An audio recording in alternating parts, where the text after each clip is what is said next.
'88 I decided I want to be in the pub game, gave another job away, and yeah, ended up running that pub for 10 years until they knocked it over, and I've had a life in hospitality since.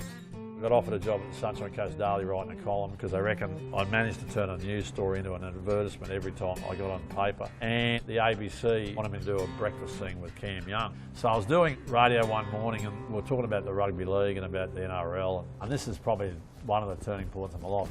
Cam Young said, look, if you beat me at the tipping thing, what are you going to get me to do? And I said, how about you stand on the corner of the lights with a pink tutor at peak hour, holding up a thing saying Tugboat's the best, which is me, Tugboat's the best tipper. And I said, what are you going to get me to do? And he says, look, what I want you to do is I want you to go to an Amble special school where my son Morgan is, and I want you to spend a day with him and see what, you know, what kids, teachers, parents I've got to contend with.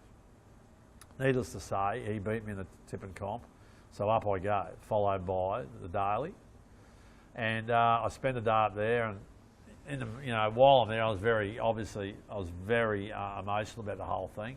Anyway, the principal's telling me that they were having trouble raising money for their seniors trip away. And I said, well, surely we can do something about that. So, in the meantime, I was talking to Bill Hoffman, and I said, well, why don't we do something different? Why don't we swim around Owen Island back, you and me, and we'll see if we can raise some money for this school. So he agreed. So we decided to go from Majimba to Mooloolaba. Bill and I have polarised a few people in our time, and so half the people that support us wanted us to get attacked by a shark or have a heart attack and die out there, and the other half thought it was a great thing. We didn't know whether we could do it. Bill didn't do any training, he just said, I'll be right. I trained for it, got a lot of media attention. A bunch of people turned up at Majimba to see us off. I nearly bloody drowned in the Maroochy River on the way through. So we raised $39,000. And they said, well, what are you going to do next year? Me just thinking off the top of my head, I said, well, why don't we charge other people to do it with us? You know, I said, it's one of the best experiences of my life. Not only the swim, in fact, that I'm learning a lot about disabled kids and their families and what they have to go through. And all of a sudden we had ourselves a charity swim, and it made me a very willing advocate for disabled people, young and old, you know, for a lifetime.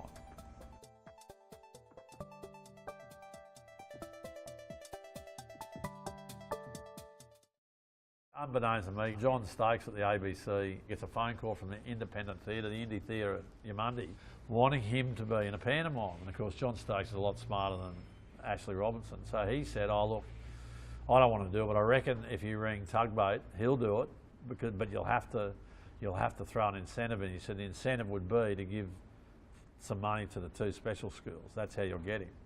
So of course I get this phone call from John Burles going, oh look, and I'm thinking, well, A, I have no musical ability, B, I can't dance, and C, I can't act. So why would I do it?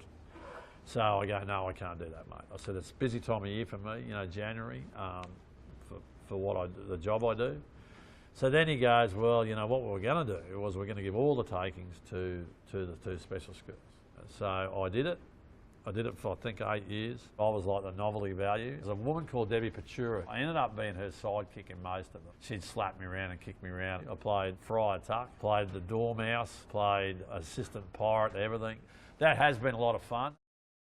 Someone asked me, how do I think we compare today as a society to when I was growing up? The Sunshine Coast has come together more in a charitable sense. I do think there's a charitable heart of the Sunshine Coast. I definitely think that the Sunshine Coast comes together as a community, the businesses, to do things for the right reasons. Definitely better community-wise than it was when I was a kid.